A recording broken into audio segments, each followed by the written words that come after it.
I walked into my childhood home 6 hours after being laid off to find them all there. My sister, brother, parents, gathered around the dining table, champagne glasses raised, faces flushed with laughter. The room went silent when I stepped through the doorway, my coat still dripping rain onto the hardwood floor Mom always obsessed over. Dad's smile faltered just slightly before he recovered, lifting his glass higher.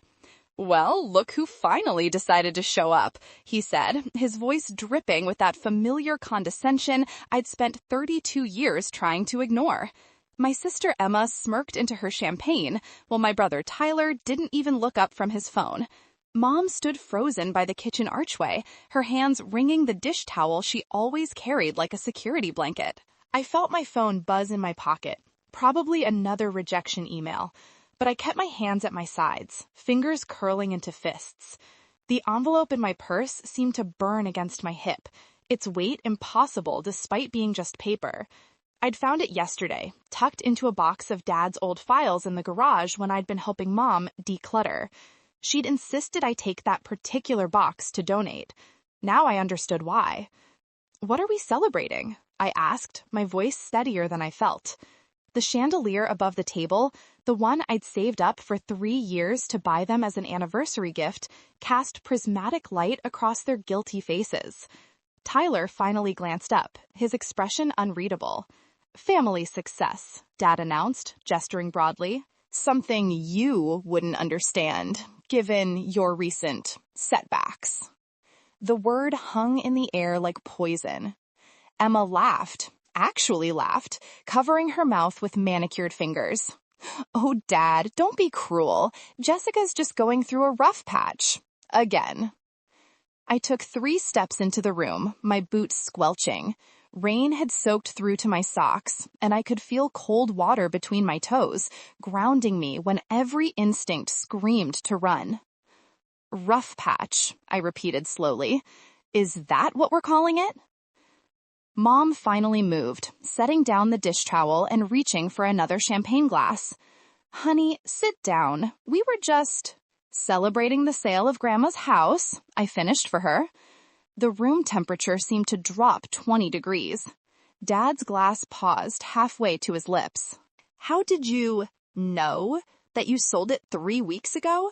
That you split the money 3 ways instead of 4? My laugh came out bitter and sharp. "I have my sources." The house had been Grandma Ruth's pride, a Victorian on Maple Street with a wraparound porch and original stained glass windows. She'd raised me there every summer while my parents traveled for Dad's consulting business, which always seemed more important than a little girl who just wanted her parents home. Grandma had promised me on her deathbed 2 years ago that the house would be mine. "For your art studio," she'd whispered, her papery hand gripping mine with surprising strength. "Don't let them take your dreams, Jessie." The will had been clear, or so I'd thought. But legal language is flexible when you have money for the right lawyers. The house needed extensive repairs, Dad said smoothly, recovering his composure. "We made an executive decision as a family. Well, the competent members of the family." Tyler nodded along, his allegiance always purchased by whoever held the purse strings. "You weren't even working. How would you have maintained it?" Emma leaned back in her chair, swirling her champagne. "Besides, you never officially contested the will revision. That's basically consent." My hand moved to my purse, fingers brushing the envelope's edge. Not yet. I needed them comfortable, confident in their victory. "How much?" I asked quietly. Mom looked away. Dad met my eyes without flinching. $850,000. Split 3 ways. We each got $283,000 and change. The math hit me like a physical blow. With my share, I could have bought a small house outright, restarted my graphic design business properly, finally left the apartment with mold in the bathroom and neighbors who screamed at 3 a.m. Instead, they'd erased me from the family ledger like I'd never existed. "You spent years telling Grandma I was wasting my life," I said, my voice gaining strength, "poisoning her against me every chance you got. But she still wanted me to have that house. Even after everything you said, she remembered the little girl who helped her garden, who learned her recipes, who actually listened when she talked about her life. She was senile, Emma interjected. The revised will was for her own protection. Revised by Dad's lawyer friend 6 months before she died, when she could barely sign her own name. I pulled out my phone, opened my banking app, and set it face up on the table. The screen showed my balance, $3,247.62. Everything I had left in the world. This is what I'm working with. I lost my job today, downsizing. My rent's due in a week. I came here thinking, maybe, just maybe, my family would care. The silence stretched long enough that I could hear the old grandfather clock in the hallway ticking, each second a tiny hammer against my ribs. Then Dad laughed, actually threw his head back and laughed, the sound echoing off Mom's carefully decorated walls. You want us to feel sorry for you? You've been a disappointment since you dropped out of law school to play artist. We gave you chances, Jessica. You squandered every single one. Tyler finally spoke, his voice flat. You're 32 and broke. That's a you problem. Emma raised her glass in a mock toast. Maybe try working harder instead of blaming everyone else for once. The rage that had been building in my chest crystallized into something cold and sharp as diamond. I reached into my purse and pulled out the envelope, setting it gently on the table between the champagne bottle and Mom's artisanal cheese board. The envelope was manila, business-sized, with Dad's law firm's return address printed in the corner. I watched them stare at it, confusion flickering across their faces. "What's that?" Mom asked, her voice wavering. I didn't answer immediately. Instead, I pulled out a chair, the same one I'd sat in for every miserable family dinner growing up, and settled in like I owned the place, because, technically, I was about to. "Open it," I said calmly. Dad's hand moved toward the envelope, then stopped. "Where did you get this?" "Does it matter?" I leaned back, crossing my arms. "Go ahead. Read it out loud. I want everyone to hear." The envelope sat there like a live grenade. Tyler's phone was finally forgotten, his attention locked on the table. Emma's smirk had vanished, replaced by wariness. Mom's hands were back to strangling that dish towel. When nobody moved, I reached over and tore open the envelope myself, sliding out the papers inside. The first page was a photocopy of Grandma Ruth's original will, the real one, drafted 10 years ago with a different lawyer, the one Dad thought he'd destroyed. I knew because I'd found the original locked in his home office safe, tucked behind his passport and spare cash. The combination had been easy. He'd used my childhood birthday, probably because it was the only number sequence he could remember. Ironic, considering how thoroughly he'd tried to erase me from the family narrative. I began reading aloud. I, Ruth Elizabeth Morrison, being of sound mind and body, do hereby bequeath the following. To my granddaughter, Jessica Marie Morrison, I leave my house at 421 Maple Street, along with all its contents and furnishings. I looked up. Dad's face had gone white. To be held in trust until such time as Jessica is prepared to claim it, with my attorney, John Stevenson, serving as executor. Under no circumstances is this property to be sold without Jessica's explicit written consent. That's not, Dad started, but I cut him off. Not, what? Not the will? You filed with the probate court? You're right, this is dated March 2010. The one you submitted was dated October 2012, 6 months before Grandma died, when she was already deep in dementia. I pulled out another document.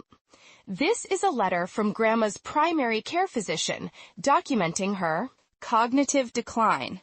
She wasn't legally competent to change her will in 2012, which means the will you probated was fraudulent.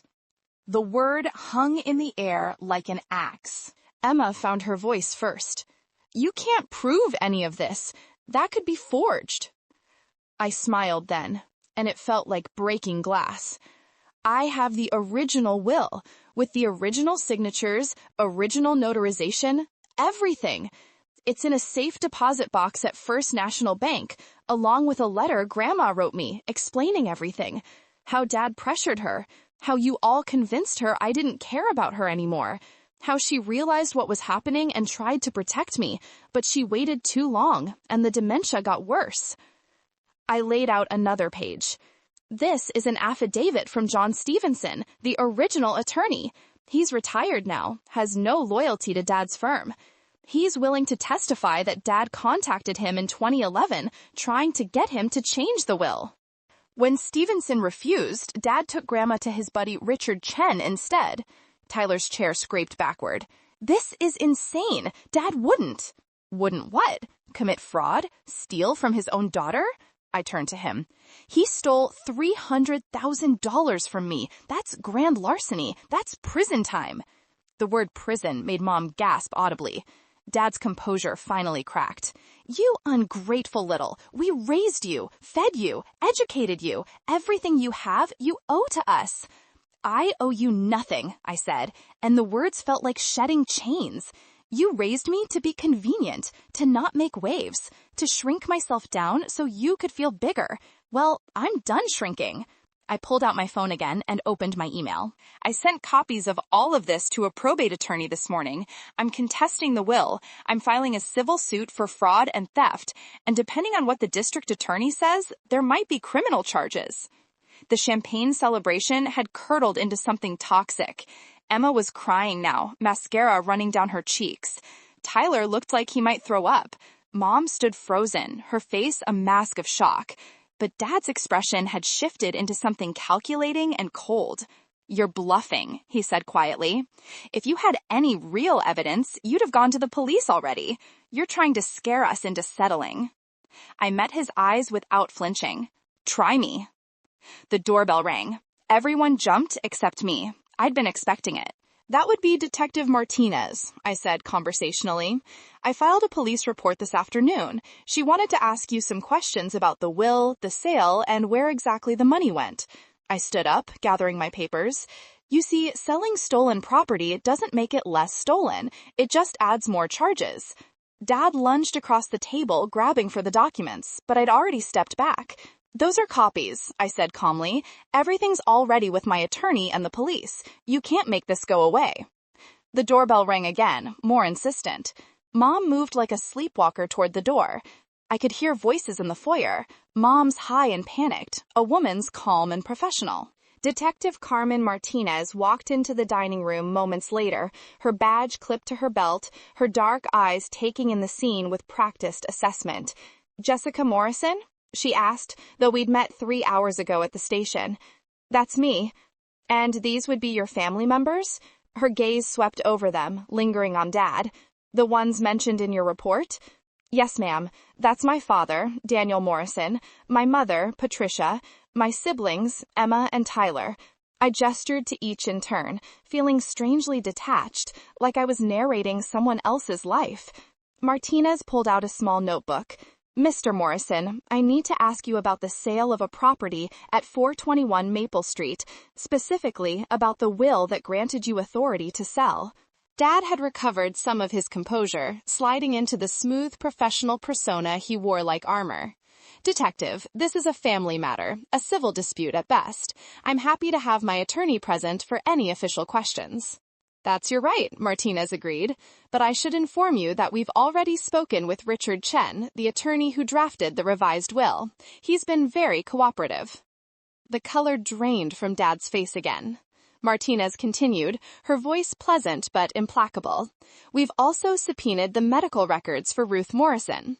Her physician documented significant cognitive impairment starting in early 2012.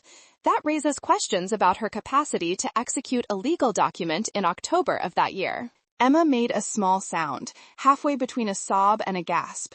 Tyler had his head in his hands. Mom just kept standing there, that dish towel twisted into a rope between her trembling fingers. I should have felt triumph. Instead, I felt hollow, scraped clean of everything except a terrible clarity. These people had raised me, had tucked me into bed when I was small, had taught me to ride a bike, had celebrated my birthdays with cake and candles, And they'd also systematically undermined me, dismissed my dreams, stolen my inheritance, and celebrated my exclusion with champagne. "There's more," I said quietly, and everyone looked at me. I pulled out the last document from my purse, a bank statement I'd found in that same box in the garage. "Dad, you want to explain why Grandma's checking account was drained of $68,000 in the 6 months before she died? Small withdrawals, never enough to trigger alerts, but consistent. Every week, like clockwork." His jaw clenched. "She needed care. Memory care facilities are expensive." "She was living here," I countered, "in the guest house you converted for her. Mom was her primary caregiver." I turned to Martinez. "I have the bank statements showing where that money actually went, into an account in the Cayman Islands, held under a shell corporation. I found the account numbers in Dad's office." That was a lie. I'd found references to offshore accounts, but nothing concrete. But the look on Dad's face told me I'd hit close enough to truth that the bluff would hold. Martinez's expression shifted, sharpening with interest. "Mr. Morrison, I think we need to continue this conversation at the station. You're not under arrest, but I strongly suggest you contact your attorney now." "This is harassment," Dad blustered, but his voice lacked conviction. "My daughter is trying to extort us, making wild accusations." "With documented evidence," Martinez interrupted smoothly. "Evidence we'll be investigating thoroughly. Miss Morrison has been very helpful in outlining the timeline and providing copies of relevant documents." She pulled out her phone. "I'm calling for a warrant to search this residence, specifically your home office, Mr. Morrison. We'll be looking for financial records, communications with Richard Chen, and any documentation related to Ruth Morrison's estate." The room exploded into chaos. Emma started screaming at me, calling me every name she could think of. Tyler tried to slip toward the door, but Martinez blocked him with a casual sidestep. Mom collapsed into a chair, sobbing into that eternally present dish towel. And Dad just stood there, watching me with eyes full of pure hatred. "You're destroying this family," he said, his voice low and venomous. "Over money? Over a house? You're tearing us apart for your own greed." I picked up my phone, my papers, my purse, walked toward the door with Martinez stepping aside to let me pass. At the threshold, I turned back. They made a tableau of misery and rage. My family, the people who were supposed to love me unconditionally. "No," I said clearly. "You destroyed this family the moment you decided I didn't matter, the moment you chose money over your own daughter.